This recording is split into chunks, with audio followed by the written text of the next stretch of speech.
Hi, this is Scott Vorthman with a quick demonstration of how to use copy and paste in vZome. To illustrate this, I'm going to create a diamond lattice. So I'll start and make sure my yellow strut is selected, create a yellow strut, apply tetrahedral symmetry.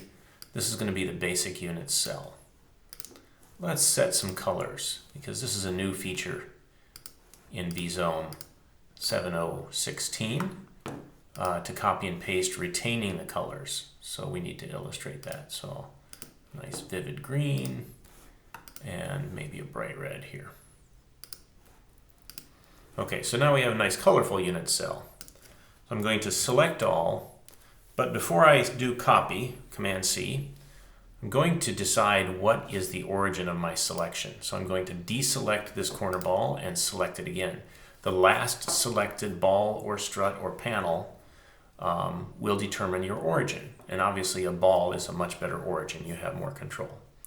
So now I copy and I can simply paste it on top of another ball. So if I paste the whole thing with this as the selection, we'll see I get a translated copy. And I can do it again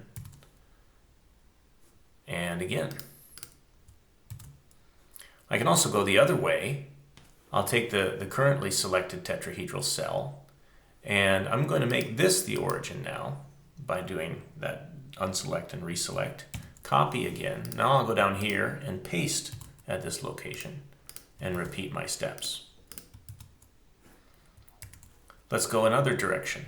I'm going to again select everything I've got and then determine the origin.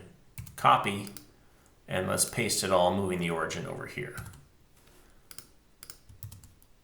And again, I'm going to decide on a new origin for this selection. Copy, paste, and paste. And we'll do it one more time in the third dimension.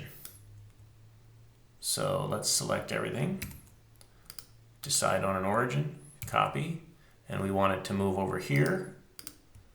So we'll paste there, and again there. Let's do it the other direction as well. Copy, paste, and paste. So there we have a nice diamond lattice. All of the colors have been retained. Again, a new feature. And that's the nice way you can use copy and paste in vZome to create any sort of periodic structure. Thank you.